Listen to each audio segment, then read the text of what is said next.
আসসালামু আলাইকুম। আজকে চেয়ার নিয়ে চলে আসছি একদম কলা গাছের গোড়ায় বসার জন্য না, এই কলার মোচাটা নামানোর জন্য। কলার মোচা সচরাচর আমরা ভাজি করে খাই, আজকে কিন্তু রান্না করে খাবো না, আজকে একদম অন্য রকম করে খাবো। আর এটাকে আমরা কলার মোচা বলি। অন্যজন অনেক জায়গায় এটাকে কলার থোর বলে, কিন্তু আমরা মোচা বলি। যাই হোক, রাজশাহী জেলার মানুষ কিন্তু ভিন্ন রকম ভাষায় কথা বলে ভিন্ন ভিন্ন জায়গায়, কিন্তু আমরা এটাকে কলার মোচা বলি।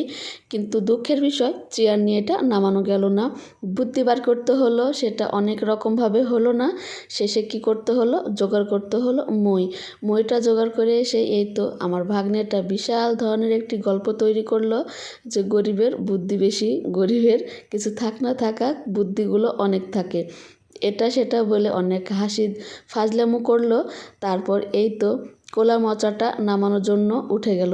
আমি বলি, বাবা নিচে তো অনেক ময়লা, নিচে পড়ে গেল তো আর এটা নেওয়া যাবে না।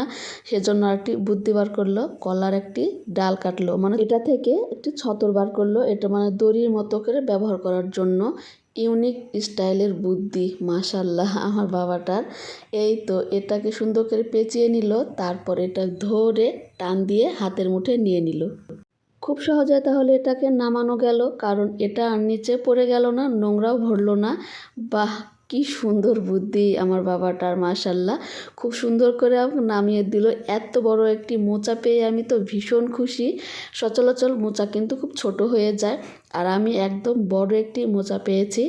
আর এটা দিয়ে শুরু করে দিলাম কাজ। এই তো উপর কয়েকটা কলার মোচাগুলো ছিলে ফেলছি, আর এগুলো রেখে দেব। যতটুকু প্রয়োজন পেয়ে গেছি, যেগুলো প্রয়োজন সবগুলো পেয়ে গেছি, এখন ইমেজ করে খাবো। যাই হোক, তারপরে এই যে আমার বড় আপু একটা পলিথিনে অনেকগুলো পাকা কাঁচা তেঁতুল মিক্স করে রেখেছিল, সেগুলো এখন আলাদা করে নিচ্ছি। আর কয়েকটা নষ্ট হয়ে গেছে, সেগুলো ফেলে দিচ্ছি। পাকাগুলো আলাদা করছি, কাঁচাগুলো আলাদা করছি। জিনিসটা বানানোর আগেই গন্ধ পেয়ে অনেকগুলো মেহমান জড়ো হয়ে গেছে, যা সবাই মিলেই খাবো একসঙ্গে।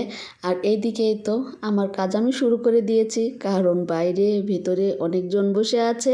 বসে থাকবেই না কেন বলুন, যে জিনিসটা তৈরি করছি বা বানাবো, উফ, সবাই খেতে চাইবে আর সবার চাট লেগে যাবে। এজন্যই তো সবাই চলে আসছে আর অপেক্ষা করছে। আর আমিও এদিকে হাত চালু করে তৈরি করার চেষ্টা করছি। সুন্দর করে এগুলো কলার মোচাটাকে আমি কুচি কুচি করে নিচ্ছি, সুন্দর করে যতটা সম্ভব জিরা করছি। তারপর এটাকে একদম সম্পূর্ণ কুচি করব না, এই যে গোড়াটা আছে ওটা কিন্তু ফেলে দেব। সবথেকে মজার বিষয় কি, ভিতরে কলার মোচাটা যেটা ছোট্ট একটা কলি থাকে ভিতরে, ওটা কিন্তু কাঁচা খেতে আরও বেশি মজা লাগে। তারপর এই যে নিব এখন কাঁঠালটাকে, কাঁঠালের কচিটাকে, ওটাকেও সুন্দর করে কুচি কুচি করে নিব একদম। এই তো যতটা সম্ভব আমি কুচি করে নিচ্ছি। তারপর পাটায় কাঁচা তেঁতুল আর কাঁচা মরিচটা সুন্দর করে পিষে নেওয়া হচ্ছে। এই তো পিষে দিয়েছে আমার আম্মুটা, আর আমি সুন্দর করে মুছে তুলে নিয়ে আসলাম। এখন সরষের তেল, লবণ আর একটু ধনা গুঁড়া দিব।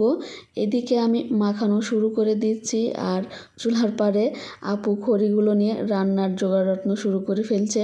আর এখানে নিয়ে নিচ্ছে ধনা গুঁড়াটা আমি একটু পরে দিচ্ছি, আমার একদমই খেয়াল ছিল না দিতে। পরে মনে হলো হোক কি যেন একটা দিইনি, পরে মনে হলো যে না, ধনা গুঁড়া দিইনি, ওটা দিয়ে দিলাম।